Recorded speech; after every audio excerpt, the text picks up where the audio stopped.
అందరికీ నమస్కారం అండి. తెలుగు కథల సంపుటికి స్వాగతం. నా పేరు శ్వేత. ఈరోజు మనం చెప్పుకోబోయే కథ, కూతురు పుట్టింటికి వస్తానంటూ ఫోన్ చేస్తే వంట మనిషిని, పని మనిషిని మాన్పించేసి భార్యని తన పుట్టింటికి పంపించిన తండ్రి కథ. మరి అతను ఎందుకు అలా చేయాల్సొచ్చిందో ఈ కథలో చూద్దామండి. కథ పేరు పుట్టిల్లు. రచించిన వారు ఎస్వి సురేష్ గారు. మరి కథలోనికి వెళ్లే ముందు మన ఛానల్ని మొదటిసారిగా చూస్తున్న వారైతే సబ్స్క్రైబ్ చేసుకోవడం మర్చిపోకండి. కథను పూర్తిగా విన్న తర్వాత లైక్ చేయడం, షేర్ చేయడం అస్సలు మర్చిపోవద్దండి. ఇంకెందుకండి ఆలస్యం, కథలోనికి వెళ్ళిపోదాం. ఏంటి, మళ్ళీ వస్తున్నారా? మొన్ననేగా వచ్చి వెళ్ళారు అంటూ కాస్త విసుగ్గా భార్యను అడిగాడు మోహన్ రావు. పిల్లలకి సడన్గా స్కూలుకి 15 రోజులు సెలవులిచ్చారట. అల్లుడు గారు ఎలాగూ వర్క్ ఫ్రమ్ హోమేగా, అందుకే ఇక అక్కడ ఉండటం ఎందుకు అని హైదరాబాద్కి వచ్చేస్తున్నామని స్వప్న ఫోన్ చేసి చెప్పిందండి. ఇప్పుడుకిప్పుడు ట్రైన్ టికెట్లు దొరకవు కాబట్టి ఫ్లైట్లో వచ్చేస్తున్నామన్నారు అంటూ చెప్పింది పద్మావతి. అంత ఆగమేఘాల మీద ఫ్లైట్లో రావాల్సిన అర్జెంటు పనులు ఇక్కడ ఏమున్నాయట? పైగా పని మనిషి తన కూతురు పెళ్ళి అని 20 రోజులు రానందిగా, ఆ విషయం చెప్పావా అంటూ అడిగాడు మోహన్ రావు. విసుక్కోకండి, అలా చెబితే ఏం బాగుంటుంది? తాము రావటం అమ్మా నాన్నలకి ఇష్టం లేదని అమ్మాయి అనుకోదు. రానివ్వండి, వచ్చాక ఎలాగూ తెలుస్తుంది కదా. పని మనిషి రావటం లేదని, వంటామె కూడా చీటికి మాటికి మానేస్తుందని అంటూ సర్ది చెప్పేందుకు పద్మావతి ప్రయత్నించింది. మరి నీ స్పాండిలైటిస్కి ఫిజియోథెరపీ చేయించుకున్నావు కదా, కనీసం అదైనా చెప్పావా లేదా అమ్మాయికి అంటూ ప్రశ్నించాడు మోహన్ రావు నిష్ఠూరంగా. భార్య కష్టపడుతుందే తప్ప అవతలి వారికి తను బాధపడుతున్న బాధను చెప్పదని మోహన్ రావు అభిప్రాయం. అందుకే అతని కంఠంలో విసుగు ధ్వనించింది. కానీ అదే కూతురు తనకి ఫోన్ చేసి మాట్లాడాల్సి వస్తే తాను కూడా రావద్దని ఎలా చెప్పగలుగుతాడు? అతని బలహీనత మనవరాలు, మనవడూను. నిజానికి భార్య వీక్నెస్ కూడా అదే. రానివ్వండి, పుట్టింటికి కాకపోతే ఎక్కడికి వెళ్తుంది మీ కూతురు? ఎలాగోలా సర్దుకుందాం. దానికి కష్టం సుఖం తెలుసుగా.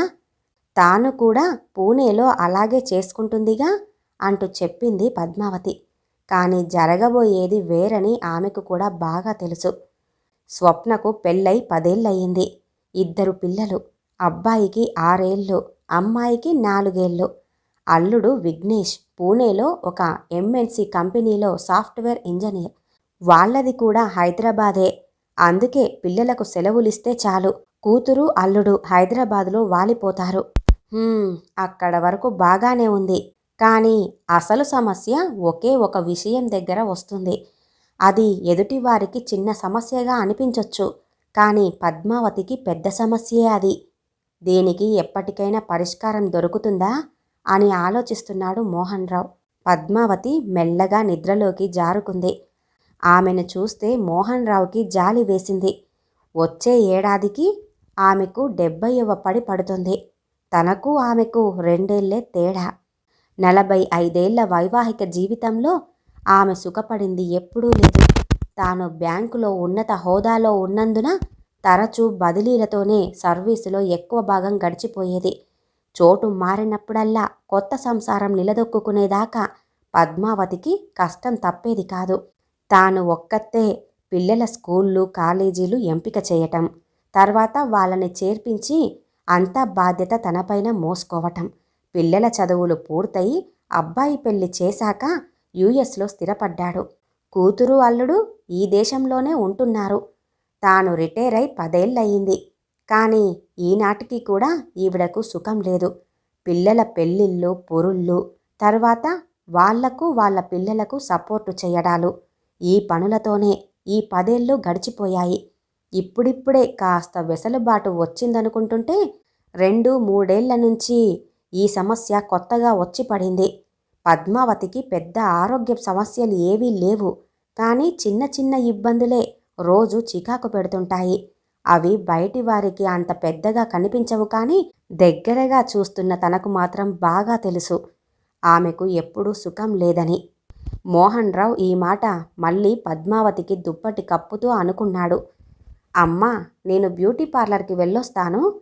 పిల్లలు నాన్న దగ్గరే ఉన్నారు. రేపు నా ఫ్రెండ్ కొడుకు బర్త్డే ఉందిగా, వెళ్ళాలనుకుంటున్నాను. అందుకే ఈ రోజున పార్లర్ పనిని పూర్తి చేసుకొస్తాను అంటూ వంటగదిలో ఉన్న పద్మావతికి చెప్పి స్వప్న బయటకి వెళ్ళిపోయింది. డ్రాయింగ్ రూములో మనవరాలిని మనవడిని ఎంగేజ్ చేస్తున్న మోహన్ రావుకి ఈ మాటలు వినిపించి మనస్సు కలుక్కుమంది. ఈరోజు పని మనిషి రాలేదు, వంటామే రాలేదు. పద్మావతి కిచెన్లో సతమతమవుతోంది. తాను గమనిస్తూనే ఉన్నాడు. ఆమె వంటగదిలోకి పొద్దున లేవగానే 6 గంటలకి వెళ్ళింది. ఇప్పుడు టైము 11 గంటలయింది.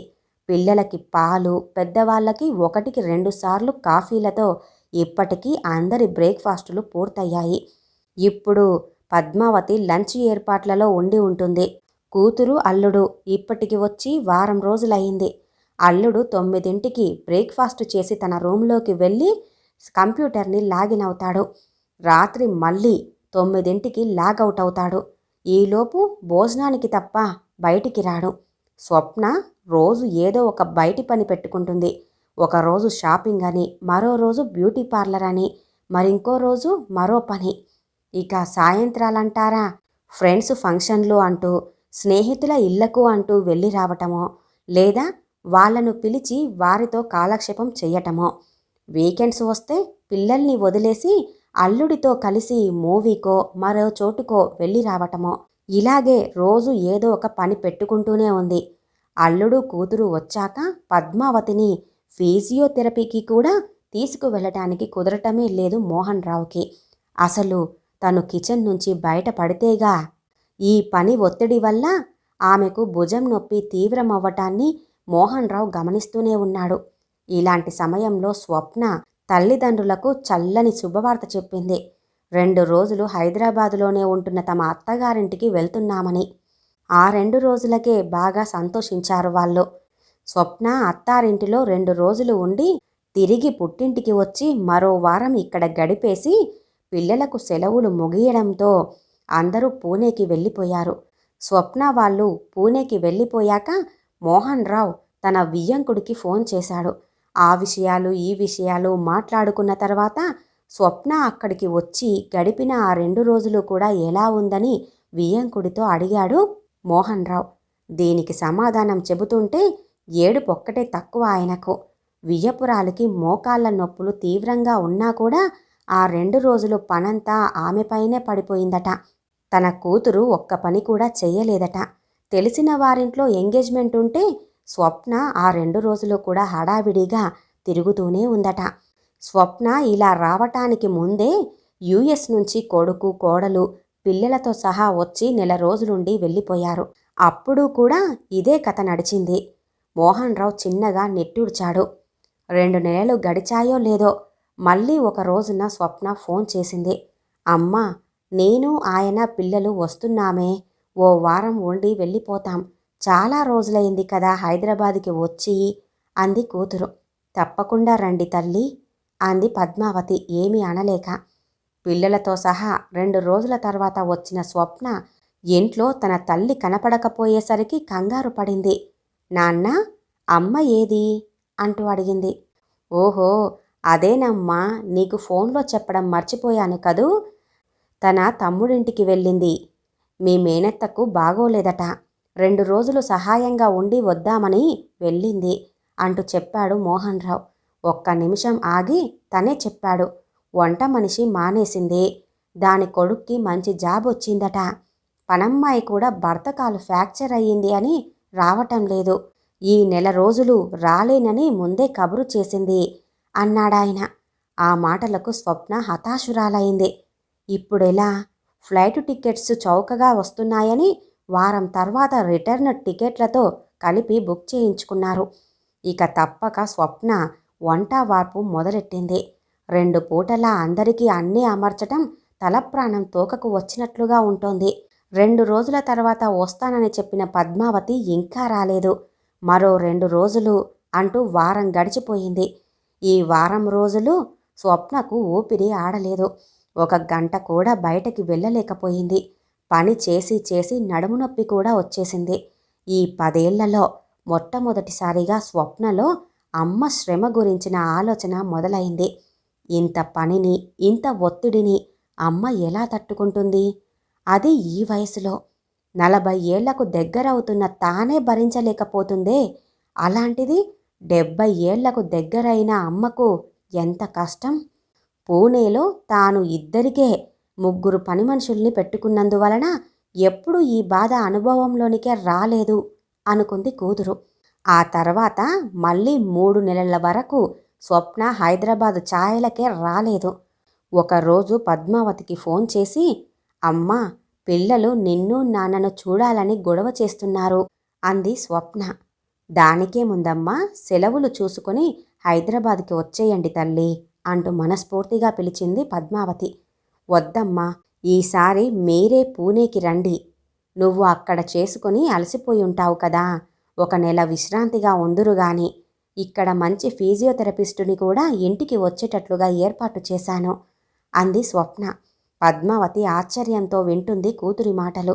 ఈ 40 ఏళ్ళు హైదరాబాద్ నాకు పుట్టిల్లు. ఇక నుంచి మా ఇల్లే మీకు పుట్టిల్లమ్మా, కాదనకండి అంటూ అవతల నుంచి స్వప్న స్వరం జీరబోవటం పద్మావతి గుర్తించింది.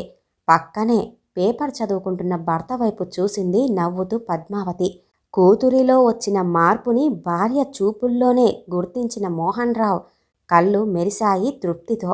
ఈ కథ ఇంతటితో సమాప్తమండి. విన్నారుగా, కూతురు పుట్టింటికి వస్తానంటూ ఫోన్ చేయగానే ఆ తండ్రి ఎందుకు భయపడ్డాడో. మరి ఈ కథ మీకు నచ్చినట్లయితే లైక్ చేయండి, షేర్ చేయండి, అలాగే సబ్స్క్రైబ్ చేసుకొని మన ఛానల్ని ఎంకరేజ్ చేయండి. మీ యొక్క విలువైన అభిప్రాయాన్ని కూడా కామెంట్ రూపంలో తెలియజేయండి. ఇంత మంచి కథను మనకు అందజేసిన ఎస్వి సురేష్ గారికి ధన్యవాదాలు తెలియజేసుకుంటున్నానండి. మరొక మంచి కథతో మళ్ళీ కలుద్దామండి. నమస్కారం.